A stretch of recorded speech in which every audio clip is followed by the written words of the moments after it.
Depuis des siècles, il y a toujours eu cette tentative de créer un homme meilleur. Il n'y a pas de Dieu dans la machine.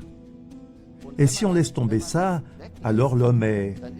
Donc ça n'a ni but ni objectif. Et c'est alors une sorte de machine à plaisir. Et ces pensées excessives, ces rêves fiévreux, il faut tout simplement les éviter. CLA-TV s'entretient aujourd'hui sur le thème du transhumanisme avec le professeur Paul Cullen. Merci beaucoup de nous consacrer du temps sur ce sujet passionnant. Oui, merci beaucoup, Monsieur Matten, de m'avoir invité. Je suis ravi. Nous aussi. Pouvez-vous décrire brièvement qui vous êtes? Quelle est votre fonction et comment vous en êtes arrivé à parler du transhumanisme? Oui, donc je suis originaire de Dublin, en Irlande. J'ai aussi fait des études de médecine humaine. Je suis donc médecin. Plus tard, j'ai étudié la biologie moléculaire et la biologie à Londres, puis j'ai fait de la recherche pendant des années. Je dirige un grand laboratoire à Münster, un laboratoire médical, et je suis aussi à l'université là-bas, où je donne des cours en tant que professeur associé. Je suis venu au transhumanisme parce que j'ai toujours eu un faible pour la science-fiction, même quand j'étais jeune. Et j'ai fait beaucoup de recherches génétiques moi-même, ce qui m'a beaucoup intéressé. Et j'ai d'abord pensé que c'était une lubie. Ce n'est pas sérieux. C'est en quelque sorte une lubie de gens riches. Mais j'ai constaté que non. Ce n'est pas du tout une lubie et qu'ils sont très sérieux. Et c'est là que j'ai compris que c'est une chose qui est quand même très importante parce que ça a fondamentalement à voir avec notre conception de l'être humain et ça m'intéresse beaucoup. Et c'est comme ça que j'en suis arrivé là. Nous abordons aujourd'hui le thème du transhumanisme. Grand sujet, notamment lors de la réunion de Davos du Forum économique mondial. L'un des principaux orateurs était Yuval Harari, je dirais même le prophète du Forum économique mondial, en ce qui concerne les visions de l'avenir de l'humanité. Il proclame cette arche de salut. Cela s'explique par le fait que dans la 4e révolution industrielle, qui est très fortement basée sur l'IA, l'homme ne peut en principe pas suivre le rythme, dit Harari. Cela signifie qu'à plus ou moins long terme, si l'homme n'optimise pas ses capacités, c'est-à-dire s'il ne parvient pas à suivre le rythme de l'IA, il finira par disparaître, quelque part, comme un être inutile, conformément à la doctrine de Darwin, totalement inutile.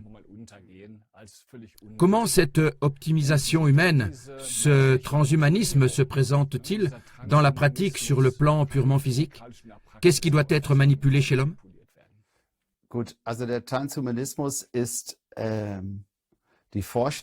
Alors, le transhumanisme, c'est l'idée qu'on peut améliorer l'être humain en utilisant des dispositifs techniques.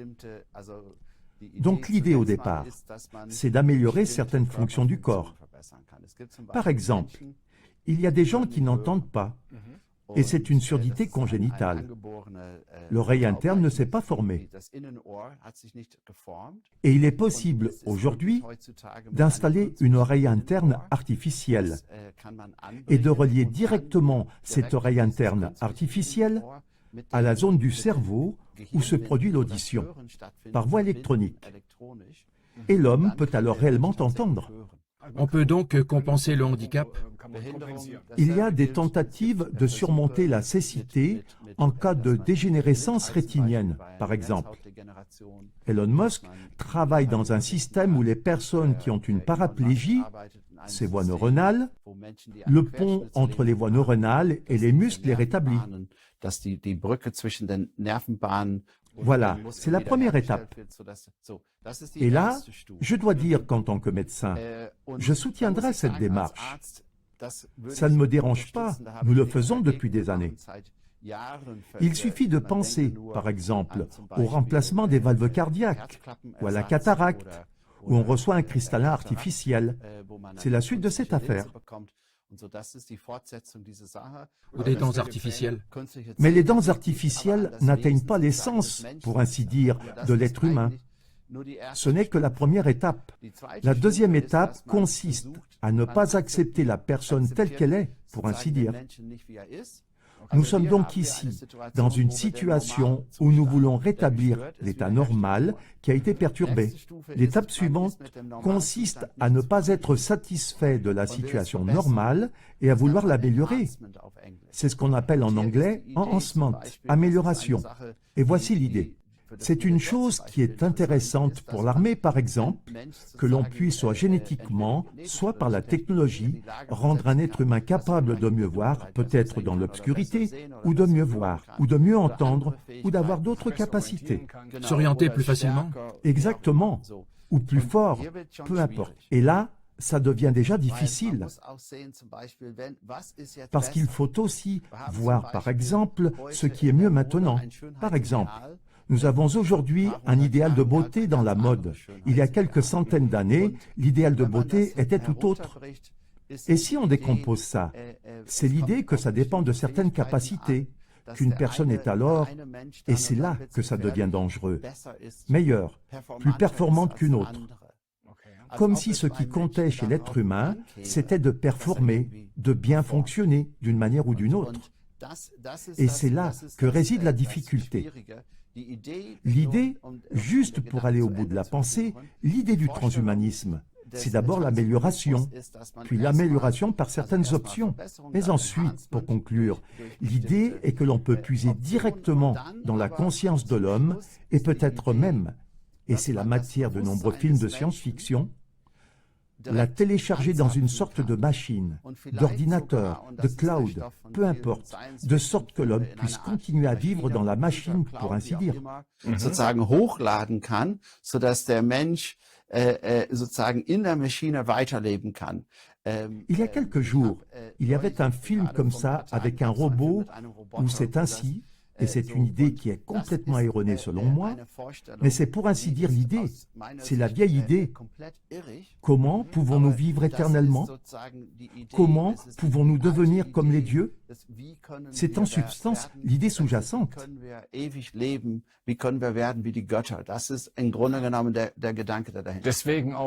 C'est pourquoi l'homo deus, c'est-à-dire l'homme-dieu, comme l'appelle aussi M. Harari, c'est ce qu'il veut créer.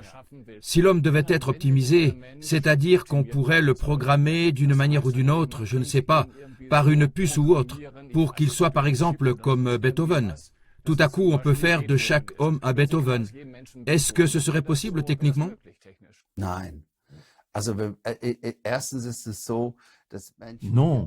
Donc, premièrement, le fait est que des gens comme Beethoven, ou Mozart, ou Einstein, ou Newton, donc ce sont des gens qui sont tellement inhabituels, et finalement ces étincelles de créativité. Ce qui est intéressant chez ces personnes, c'est qu'on ne peut comprendre qu'à un certain point, c'est le cas d'Einstein, on peut, si on regarde l'histoire de la physique et ses pensées, comment il a évolué, on peut le comprendre jusqu'à un certain point. Et puis, il y a une pensée qu'on ne peut pas comprendre. Le charisme? Oui, non, c'est la créativité de l'homme. C'est comme pour Mozart. Les partitions de Mozart, pour autant que je sois informé, n'ont pratiquement pas eu de correction. Et puis on a demandé, « Monsieur Mozart, comment faites-vous » Et il a dit, « Oui, j'écoute la musique et je l'écris. Je l'écoute simplement et je l'écris ensuite. » Intuition, inspiration. Oui, donc l'idée que nous avons, par exemple, la conscience, notre modèle que nous avons de l'être humain en ce moment, est une sorte de modèle mécaniste. Qu'est-ce que ça signifie? L'homme est une sorte de machine, une machine physiochimique. Et tous les processus se déroulent dans le système nerveux central, dans le cerveau, dans le crâne. Et nous n'en savons rien. Nous ne savons même pas si tout ici, si la conscience, d'où ça vient, si nous sommes des récepteurs. Je ne veux pas dire que c'est le cas, nous n'en savons rien. Cela signifie que nous ne savons absolument pas comment l'être humain fonctionne en fin de compte et, justement, comment fonctionne la créativité. Et nous ne savons pas non plus ce qui nous définit, les émotions, l'amour, toutes ces choses. Nous n'avons pas la moindre idée de leur fonctionnement. Je comprends très bien. Supposons pour l'armée que l'on veuille maintenant donner aux gens un meilleur système d'orientation, par exemple. Qu'ils connaissent toutes les cartes par cœur ou autre chose comme ça. D'un point de vue purement technique, comment fait-on? D'accord. L'armée a bien sûr l'idée du super soldat. Et il y a déjà des approches. Par exemple, il est possible d'influencer les pensées par des bobines magnétiques. Donc il y a un casque avec des aimants dedans, des bobines magnétiques, et elles peuvent effectivement influencer les ondes cérébrales. Et ils peuvent avoir une sorte de... On appelle ça le flow.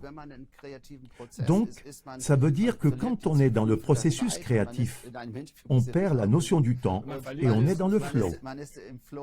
Et on s'en servait par exemple pour les tireurs d'élite. Et les tireurs d'élite se détendent alors profondément et peuvent atteindre plus de cibles par unité de temps. Donc, avec des ondes magnétiques, on fait ça de l'extérieur. Oui, c'est ainsi. Et on arrive aussi, par exemple, chez les patients atteints de la maladie de Parkinson, par la stimulation de régions profondes du cerveau, à remédier partiellement à la rigidité et ce genre de choses. Ça existe. C'est un peu le niveau auquel nous sommes. Mais ce n'est pas ce qu'on veut. Il y a donc en principe deux façons d'essayer de changer les gens. L'une passe par la biologie, via la génétique. Et la deuxième, c'est par la technologie, par les ordinateurs et tout ça. Donc, par des moyens techniques.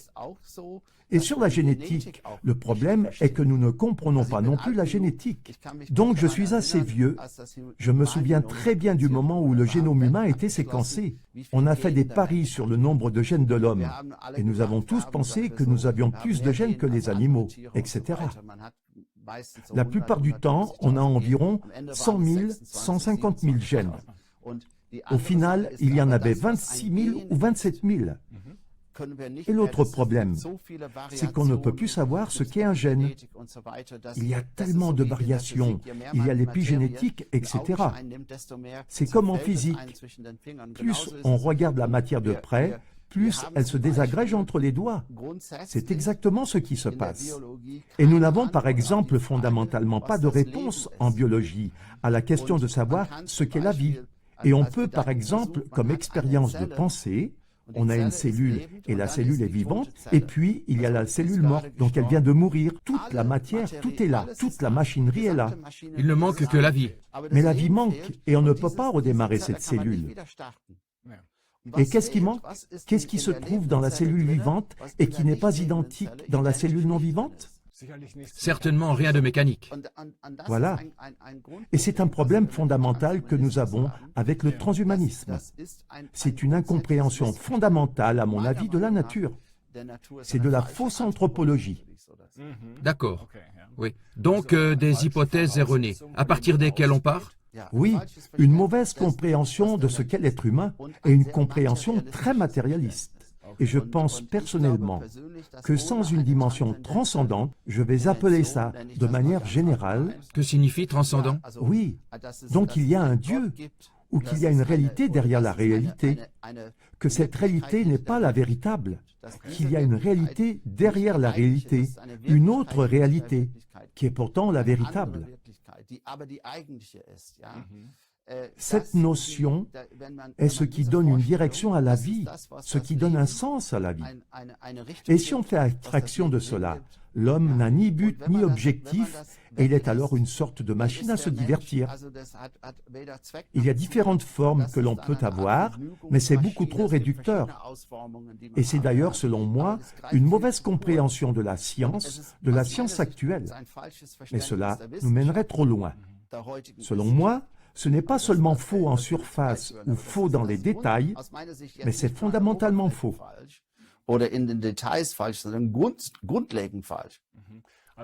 Donc, pour en revenir au sujet d'Einstein, où M. Einstein a-t-il soudain trouvé sa pensée, son saut de pensée? Il peut s'agir d'une intuition de la réalité derrière la réalité. On a donc une intuition, si je puis dire.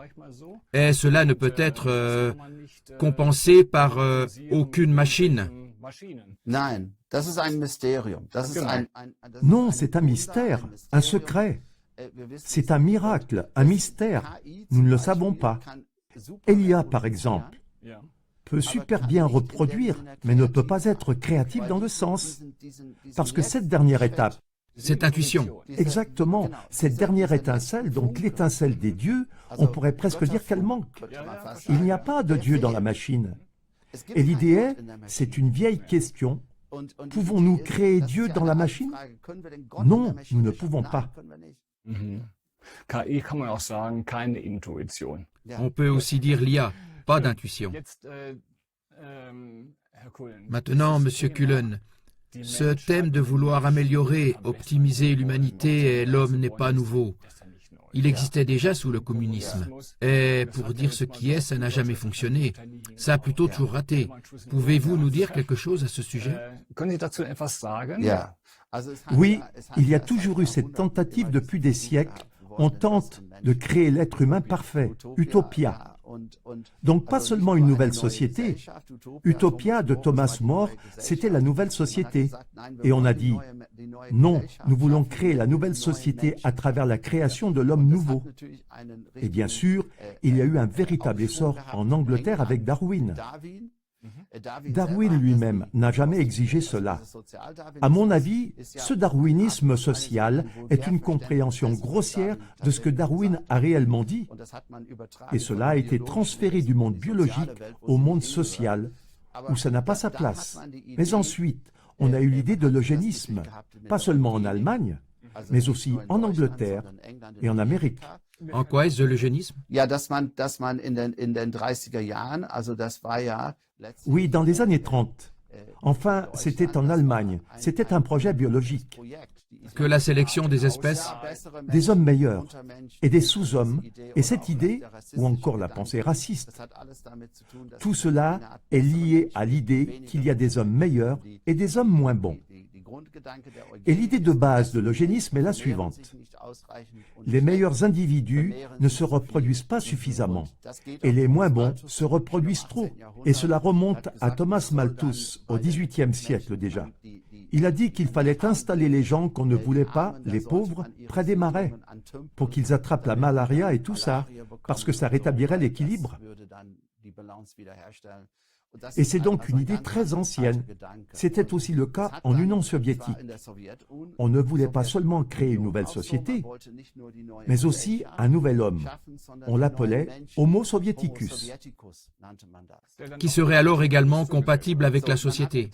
On a pensé que si nous éliminions les injustices dans la société, c'est-à-dire si nous faisions du matérialisme dialectique, Nivelé. alors l'homme serait libéré. Il n'aurait pas besoin de travailler beaucoup, quelques heures par jour.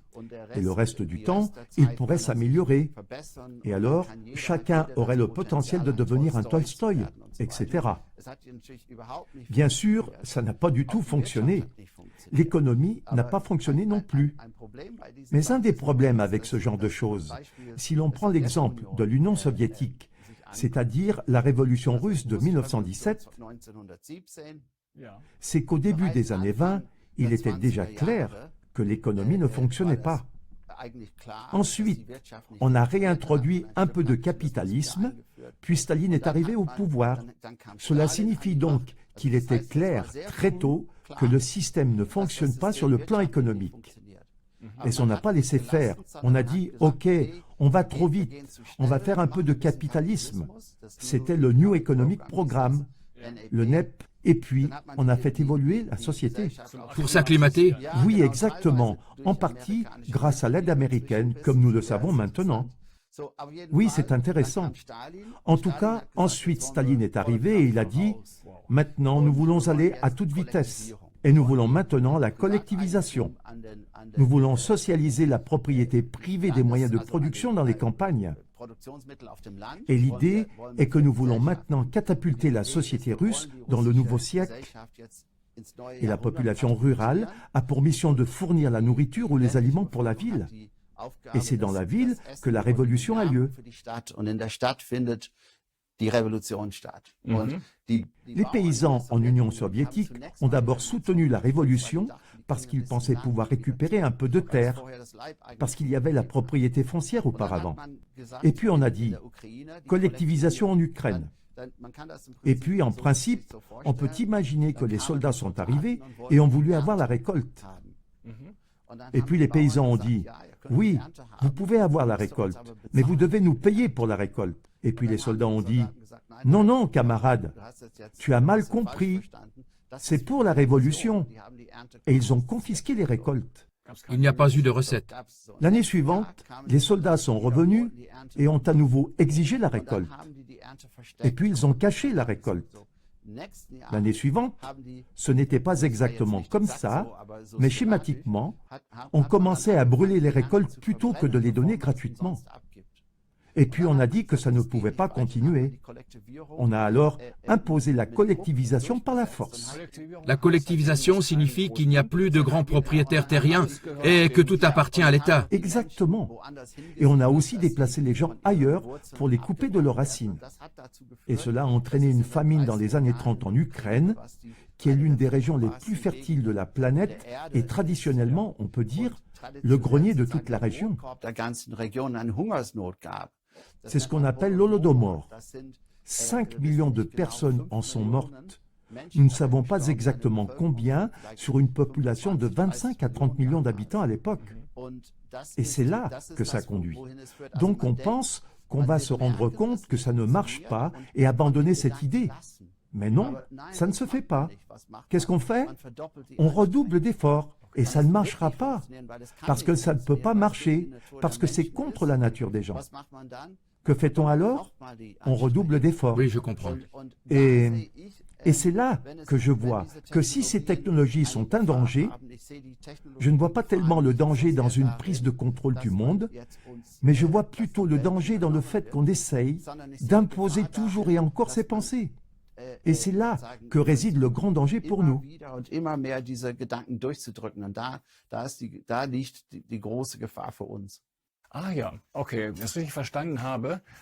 Si j'ai bien compris, le transhumanisme ne peut pas vraiment fonctionner comme ça parce qu'il repose sur des bases fausses.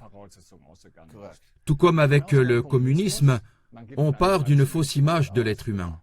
On ne peut pas lui imposer quelque chose qui est contraire à sa nature. Ça ne marchera pas, aucune pression supplémentaire n'y fera rien. Ça peut aider à obtenir un certain statut ou une certaine classe sociale, éventuellement, mais il y a un moment où il faut s'arrêter. L'homme dit alors « je préfère brûler ma récolte plutôt que la donner gratuitement ». Et puis c'est peut-être la même chose pour le transhumanisme. C'est vrai. Je pense que lorsqu'il y a une avancée technologique, nous n'avons aucun exemple qui montre qu'elle sera annulée. Donc ces choses sont dans le monde. L'IA est dans le monde.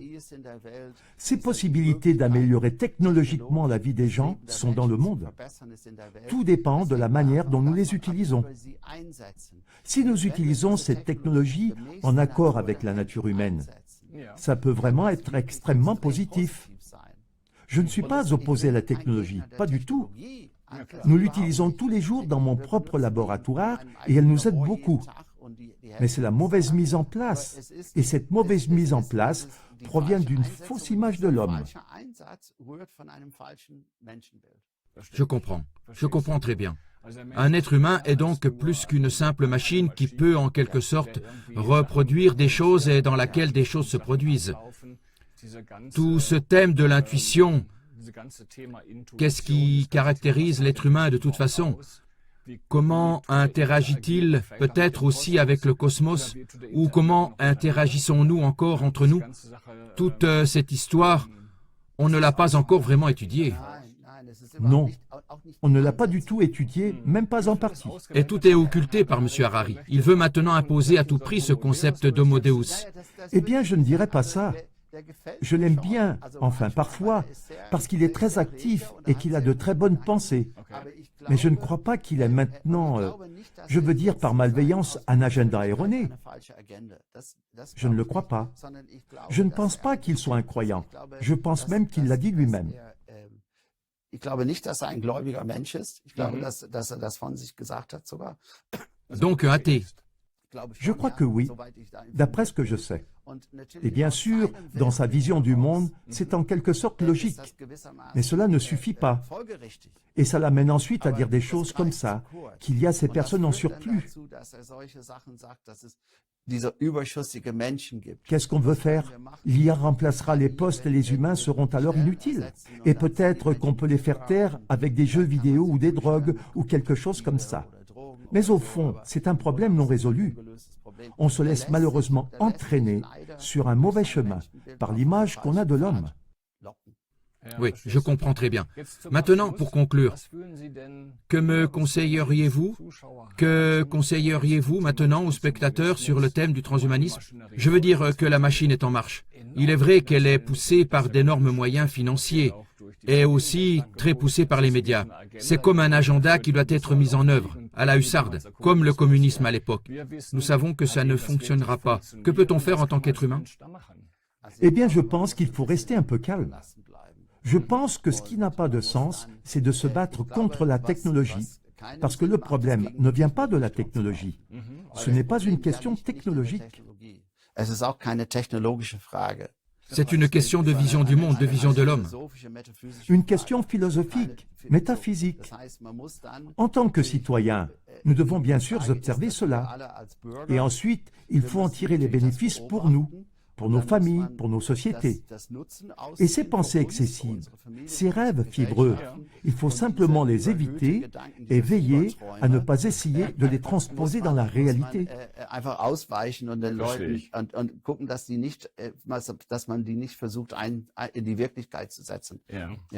Oui. Qu'on ne se laisse pas non plus absorber par cette idée, je dirais fausse, selon laquelle l'être humain n'est qu'une horloge. Mais on peut se rappeler qu'intrinsèquement, je suis infiniment supérieur à cette IA. Elle ne peut que reproduire. Je peux produire quelque chose de nouveau. Je suis un être créatif. Et ce qui est très important, c'est de ne pas se laisser prendre au piège, de ne pas avoir peur. On travaille beaucoup avec la peur. Oui, avec le sentiment d'infériorité. Toute la classe moyenne sera maintenant au chômage dans 3 ans à cause de l'IA. Cela va bien sûr changer le monde du travail. Mais depuis que je travaille, j'entends dire que nous devrons travailler moins. Je ne le vois pas, donc nous ne manquons pas de travail. Et nous pouvons être très confiants. C'est l'une des périodes les plus intéressantes que nous ayons jamais vécues. Et nous avons les moyens de vivre mieux aujourd'hui, bien mieux que toutes les autres générations avant nous. On nous dit toujours le contraire. Cela signifie que nous avons des possibilités insoupçonnées, surtout aujourd'hui. Et c'est à nous de les saisir et de les utiliser correctement. C'est exactement ça. Exactement ça.